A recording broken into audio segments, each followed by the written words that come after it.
उत्तर प्रदेश में बीएड और BTC complete कर चुके लाखों की संख्या में अभ्यर्थी यूपी टेट 2020 का वेट कर रहे हैं और आगामी शिक्षक भर्ती में सम्मिलित होना चाहते हैं। आपको ये सभी बातों पर नज़र इस वजह से भी रखना होगा कि कब उत्तर प्रदेश की सरकार जिस प्रकार से लेखपाल की भर्ती कंप्लीट कर चुकी है उसी प्रकार से सुपर टेट की भी परीक्षा समाप्त कर देगी और आपको पता भी नहीं चलेगा। क्या है पूरा मामला जानेंगे इस वीडियो में, और वर्तमान में यूपी टेट की परीक्षा को लेकर के क्या कुछ तैयारी चल रही है इसके बारे में भी डिटेल में चर्चा होगी। इस समय सोशल मीडिया साइट्स पर सीएम ऑफिस से एक ट्वीट जो कि बहुत तेजी से वायरल हो रहा है, जिसको आप स्क्रीन पर देख पा रहे हैं। इसमें कुछ बातें लिखी गई हैं कि देखिए, सरकारी नौकरी हेतु आयोजित परीक्षाओं के समयबद्ध परिणामों एवं पारदर्शी चयन प्रक्रिया के लिए माननीय मुख्यमंत्री जी महाराज को धन्यवाद ज्ञापित करते हुए श्री दुर्गेश चौधरी जी, और यहाँ पर श्री दुर्गेश चौधरी जी की नियुक्ति राजस्व लेखपाल के पद पर पूर्ण पारदर्शिता के साथ हुई है। इसके संदर्भ में ये वीडियो भी शेयर किया गया है जो कि 1 मिनट 12 सेकंड का है, जिसमें ये जो व्यक्ति हैं श्री दुर्गेश चौधरी, इनके द्वारा बताया जा रहा है कि उत्तर प्रदेश सरकार के द्वारा पूरी पारदर्शिता के साथ राजस्व लेखपाल की भर्ती कंप्लीट कराई गई है और इसमें किसी प्रकार से धांधली के आरोप नहीं लगे हैं। दिनांक 10 मार्च 2021 को जैसे ही यूपी के सीएम के ट्विटर हैंडल से ये ट्वीट किया गया और वीडियो शेयर किया गया, उसके बाद से पूरे सोशल मीडिया साइट्स पर और युवाओं में एक आक्रोश का माहौल है कि उत्तर प्रदेश की वर्तमान सरकार के द्वारा राजस्व लेखपाल की वैकेंसी ही कब निकाली गई, क्योंकि जो पिछली राजस्व लेखपाल की वैकेंसी थी वो 2015-16 में पिछली सरकार जो कि सपा की सरकार थी उनके द्वारा निकाली गई थी। और ये गलत वीडियो पब्लिश करके या फिर गलत तरीके से रोजगार देने की बातें निकल करके आ रही हैं। हालांकि ये न्यूज़पेपर में डेली का देख लीजिए तो वर्तमान सरकार के द्वारा लाखों करोड़ों की संख्या में अभ्यर्थियों को रोजगार दिया भी जा रहा है। और इस बार इनके द्वारा जो गलती की गई है वो छोटी मोटी गलती नहीं है, क्योंकि आप सीएम के ऑफिशियल ट्विटर हैंडल से अगर कुछ ट्वीट हो रहा है वो भी गलत जानकारी और बाकायदा वीडियो बना करके, निश्चित तौर पर इसका विरोध होना चाहिए। और उत्तर प्रदेश की जो क्षेत्रीय न्यूज़ चैनल है या फिर लोकल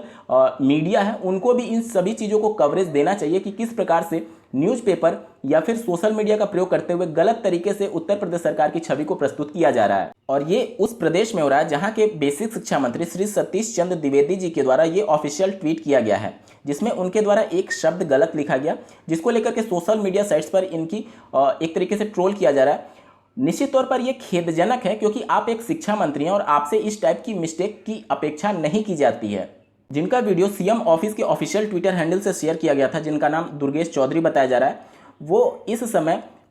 एक और वीडियो शेयर किया गया सोशल मीडिया साइट्स पर, जिनमें दिखाया जा रहा है कि वो नेपाल भाग चुके हैं। क्योंकि सोशल मीडिया का इतना प्रेशर होगा, जाहिर सी बात है कि जो भी युवा बेरोजगार हैं उनमें आक्रोश का माहौल है कि आप गलत चीज़ें दिखा रहे हैं कि जो भर्ती निकली ही नहीं है उसमें पारदर्शिता करके आप भर्ती कंप्लीट कैसे कर दिए हैं। इसीलिए वीडियो के प्रारंभ में ही मैंने आप सभी को सचेत कर दिया था कि यूपी टेट और सुपर टेट की परीक्षा पर नज़र जरूर बना करके रखिएगा, क्योंकि आप लोग नोटिफिकेशन का वेट करते रह जाएंगे और सुपर टेट में नियुक्ति पत्र भी दे दिया जाएगा। अब आते हैं मुद्दे पर। जैसा कि आपको ज्ञात होगा, जूनियर के लिए शासनादेश में क्लियर बातें मेंशन की गई थी कि जूनियर की वैकेंसी समाप्त होने के बाद ही यूपी टेट की परीक्षा का आयोजन किया जाएगा। यानी कि एक अनुमान लगाया जा रहा था कि मई जून में यूपी टेट की परीक्षा हो सकती है, और मई जून में अगर परीक्षा होने वाली होगी तो उससे 3 महीने पहले पीएनपी को पूरी तैयारियां प्रारंभ करना होगा। हालांकि पीएनपी के द्वारा 2 बार जब प्रस्ताव भेजे गए थे उनको नामंजूर कर दिया गया था, और अभी वर्तमान स्थिति की बात की जाए तो अभी भी कोई निर्णय नहीं हो सका है टेट की परीक्षा पर। क्योंकि अगर मई जून की बात कीजिए तो 3 महीने पहले आएंगे, तो इसी समय इसको कम से कम मंजूरी मिल जानी चाहिए, तब जाकर के आज से 3 महीने बाद वो परीक्षा संपन्न हो पाएगी। और अगर अभी तक मंजूरी नहीं मिली है तो आप मान करके चले कि जो भी बातें मई जून में हो रही हैं वो और ज़्यादा शिफ्ट होंगी।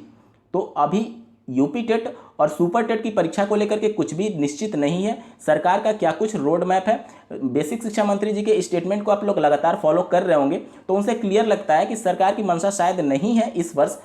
सुपर टेट की परीक्षा कंडक्ट कराने के संदर्भ में। क्योंकि जिस प्रकार से माननीय बेसिक शिक्षा मंत्री जी ने स्पष्ट ये कहा था कि हम पूरी कोशिश कर रहे हैं कि जो स्टूडेंट और टीचर रेशियो होता है 30:1 उसको हासिल करने के लिए, और उसमें वो बहुत ज़्यादा कामयाब भी हो चुके हैं उनके ही स्टेटमेंट के अनुसार कि 35:1 को हमने हासिल कर लिया है। अब इसको प्रयास किस प्रकार से किया जा रहा है, आप लोग जानते होंगे कि उत्तर प्रदेश में 20 से कम जो भी प्राथमिक विद्यालय ऐसे हैं जिसमें 20 से कम छात्र हैं उनको बंद करने का प्रयास चल रहा है और सरकार उस पर कार्य भी कर रही है। स्क्रीन पर आप जो आर्टिकल देख पा रहे हैं यहाँ पर राइट टॉप कॉर्नर पर देखिए 11 मार्च 2021 की है, और यहाँ पर ऐसे 20 विद्यालय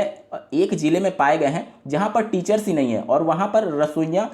बच्चों को पढ़ा रही हैं, यानी कि जो खाना बनाती हैं वो बच्चों को पढ़ा रही हैं। अब आप सोच लीजिए कि किस प्रकार से रेशियो को मेंटेन करने का कार्य किया जा रहा है। इस वीडियो का मकसद किसी को भी डीमोटिवेट करना नहीं है, लेकिन जो चीज़ें मीडिया को दिखानी चाहिए थी आप लोगों को, अगर वो एक टीचर के द्वारा दिखाया जा रहा है तो जाहिर सी बात है समाज में कुछ ना कुछ गलत हो रहा होगा और आपको भी उसका डट करके सामना करना है। ये लड़ाई सिर्फ झूठ और सच की है, क्योंकि अगर आपने वैकेंसी